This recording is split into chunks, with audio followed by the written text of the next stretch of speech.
Anak kelima, telah mengalami banyak kesulitan untuk memiliki seorang putra. Kuang sangat senang sehingga dia ingin menetes air matanya. Tetapi saat dia memandang putranya, dia tidak bisa tersenyum lagi. Dokter berkata dengannya, "Bayi ini baru saja lahir telah memiliki kulit keriput. Hal ini biasanya disebabkan oleh ibu selama kehamilan. Minum terlalu banyak alkohol. Alkohol mempengaruhi kulit bayi." Kuang tak bisa menduga. Dia berkencan dengan seorang pecandu alkohol. Dia pergi ke kamar rumah sakit dalam keadaan linglung. Lem Yong setelah tahu anaknya adalah laki-laki, dia segera membuat wajah puas. Ingin Kuang menghadiahinya dengan cincin berlian besar. Ketika dia mendengar bahwa dia telah melahirkan seorang putra, seluruh keluarga segera berkumpul dalam sorak-sorai. Hanya kurang belum menembak kembang api. Mereka benar-benar tidak memperhatikan wajah bosan Kuang. Lalu adik Lam Duan pergi bersama Kuang ke rumah sakit untuk merawat kakaknya. Lam Duan juga terkejut saat melihat bayi kakaknya. Lam Duan berkata dengan kakaknya, mengatakan bahwa putranya tidak sehat. Tapi Lem Yong tidak peduli. Dia benar-benar tenggelam hanya dalam dunianya sendiri. Bayangkan keluar dari rumah sakit dan minum banyak alkohol. Bahkan dapat memilih cincin berlian yang indah. Dia menantikan kehidupan bahagia yang akan datang. Tetapi keesokan harinya ketika perawat membawa bayi itu datang, Lem Yong melihat anak ini dan segera menjadi gelisah. Dia juga bertanya bayi ini, bayi keluarga siapa? Mengapa dia terlihat seperti lelaki tua? Lam Duan dengan yakin berkata dengannya, bayi ini adalah putramu dan Kuang. Tetapi dia masih tidak bisa menerima kenyataan ini. Dia berkata dirinya sendiri begitu cantik. Dan Kuang juga begitu tampan. Mengapa mungkin melahirkan bayi yang jelek seperti itu? Dia benar-benar kehilangan kendali atas dirinya sendiri. Cepat dan minta perawat untuk datang ke sini dan membawa bayi itu pergi. Bahkan menyuruh perawat untuk tidak pernah kembali. Dia sama sekali tidak peduli apakah bayinya sehat atau tidak. Langsung saja bertanya pada adiknya apakah Pak Kuang tahu yang sebenarnya atau tidak. Khawatir dia tidak akan mencintainya lagi. Melihat kakak perempuannya seperti itu, dia juga tidak tahu harus bilang apapun. Segera, hari keluar dari rumah sakit datang. Lem Yong tetap cantik dengan riasan seperti biasanya. Namun, bayinya berada di rumah sakit untuk pemantauan lebih lanjut. Pak Kuang juga tidak tertarik dengan Lem Yong lagi. Dia pulang dan mulai berkemas kopernya. Hendak meninggalkan tempat ini. Lem Yong berkatanya apakah dia pergi mencari istri yang baru. Kuang marah. Katakan dia semacam orang yang tidak berguna. Anak masih sedang di rumah sakit. Tidak peduli dengan putra. Tapi masih dalam mood untuk memikirkan hal ini.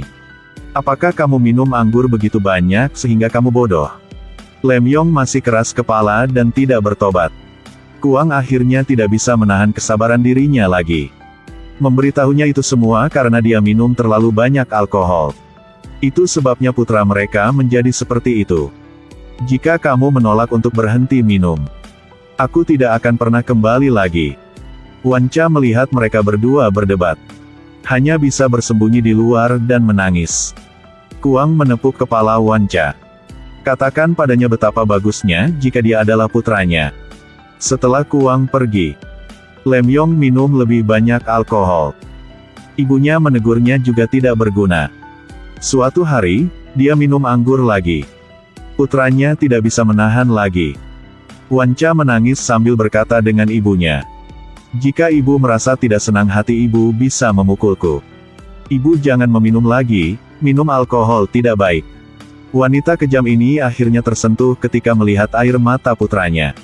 Tidak minum lagi pada siang hari.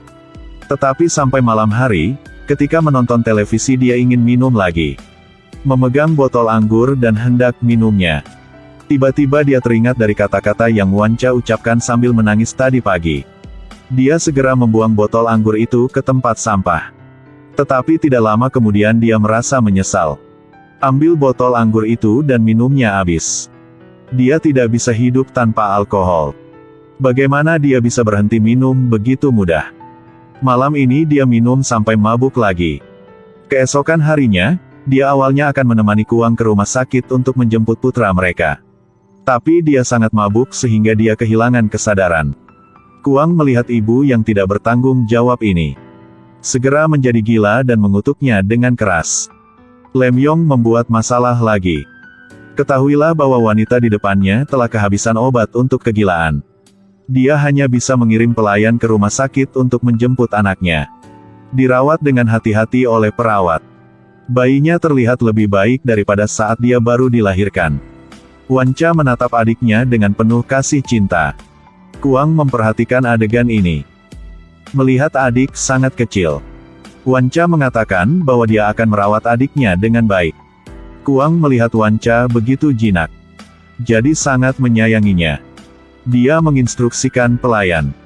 Daya tahan anak ini sangat lemah. Harus menggunakan air matang yang didinginkan untuk membuat susu bayi. Botol susu juga harus dibersihkan secara menyeluruh. Jika tidak, bakteri akan menyerang dan menyebabkan penyakit. Tapi pembantu tidak selalu bisa merawat bayi. Sebagian besar waktu itu diurus oleh Lem Yong. Sesuatu hari bayi itu tiba-tiba menangis. Lem Yong menyuruh putranya untuk mengambil termos untuk mendapatkan air panas. Pada saat itu bayi masih menangis tanpa berhenti. Lem Yong tidak bisa sabar menunggu lagi. Dia langsung menggunakan air dingin untuk membuat susu. Masukkan ke dalam mulut anaknya. Pelayan itu menegur Lem Yong, mengatakan bahwa anak-anak muda sakit. Tapi Lem Yong tidak peduli. Duduk dengan senang hati melukis kuku. Memang, di malam hari, anak itu mulai mengalami demam tinggi dan diare. Merasa tidak enak badan dan menangis. Pembantu itu menyuruh Lem Yong untuk membawa anaknya ke rumah sakit. Tetapi dia menjadi marah. Dia bilang dia harus tidur sekarang, lalu melemparkan sedikit uang ke mereka. Katakan pada mereka untuk bergegas mengambil anak yang menangis itu pergi. Keesokan harinya, Kuang datang untuk mengunjungi anaknya. Ketika membuka pintu kamar, dia melihat Lem Yong mabuk dan berbaring di lantai. Putra mereka tidak ada di tempat tidur. Menemukan putranya sedang tidur di dapur. Pelayan itu memberitahu Kuang tentang semuanya telah terjadi tadi malam. Kuang benar-benar marah. Dia tidak bisa menduga Lem Yong adalah orang seperti itu. Jadi dia naik ke atas untuk bernegosiasi dengannya. Izinkan dia membawa pulang anaknya untuk diurus. Tapi Lem Yong pasti menolak. Mengatakan jika dia menginginkan bayi ini. Kecuali dia bercerai dari istrinya kemudian tinggal bersamanya. Menikahi seorang wanita alkoholik dan pulang ke rumah. Kuang takut akan kebangkrutan. Dia berkata dengan Lem Yong, baik saja kalau menolak.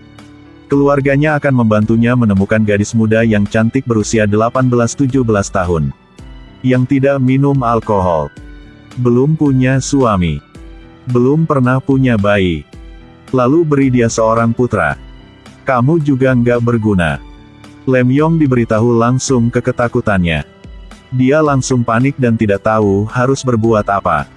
Katakan jika kamu menginginkannya, kamu dapat mengambilnya pergi. Lem Yong duduk di tempat tidur dengan gembira menghitung uang. Anak laki-laki berdiri di luar menangis seperti hujan. Tadi, Kuang memberinya 30.000 baht. Lalu peluk anaknya dan pergi. Melahirkan seorang putra yang dengan mudah mendapatkan begitu banyak uang. Lem Yong tampaknya telah menemukan cara lain untuk menjadi kaya. Wanca mengetahui bahwa dia tidak akan dapat melihat adiknya lagi. Sedih dan menitikkan air mata. Dia sangat sedih. Setelah Kuang pergi, dua pelayan harus pergi juga. Dan menyuruh Wanca setiap hari harus ingat makan tepat waktu. Jika seragamnya kotor, harus mencucinya. Meskipun Wanca tidak mau menjauh dari mereka. Tapi dia hanya bisa berdiri dari jauh dan mengucapkan selamat tinggal pada mereka. Dia ingat saat-saat indah yang dia habiskan bersama mereka. Air mata bocah itu jatuh tanpa henti. Ada orang-orang yang tidak memiliki hubungan darah. Tapi persahabatan mereka lebih dari keluarga. Ada orang yang berhubungan darah. Tapi selalu abaikan dan tidak pedulikan dia. Lem Yong mengambil uangnya dan mulai berbelanja. Cincin emas, gelang emas, rantai emas. Jika itu emas, dia akan membelinya. Dan pakai semuanya. Tunjukkan dirinya seperti wanita kaya. Tapi nyatanya dia hanyalah parasit. Dia cantik di luar, tetapi meninggalkan putranya yang berusia 4 tahun di rumah untuk membersihkan pakaian kotor, menyapu rumah, membersihkan rumah, mengatur ulang botol anggur untuk ibu, mencuci pakaian untuk ibu. Dia seharusnya menikmati masa kecil yang bahagia, tapi menderita cambuk kejam kehidupan. Pembantu itu pergi, tidak ada yang memasak untuknya. Wanca hanya bisa pergi ke pagoda untuk meminta bantuan biksu. Sebelum pulang, ia juga tak lupa mengambil seporsi lagi untuk ibunya. Sebelumnya, pelayan akan melayaninya. Sekarang, putra melayaninya. Harus mengakui bahwa wanita ini benar-benar beruntung. Tahu anaknya mendapat makanan ini dari pagoda. Dia memberi anak-anaknya pujian yang langka. Tapi cintanya untuk anaknya hanya itu. Bahkan tidak sebagus ibu tiri Wanca.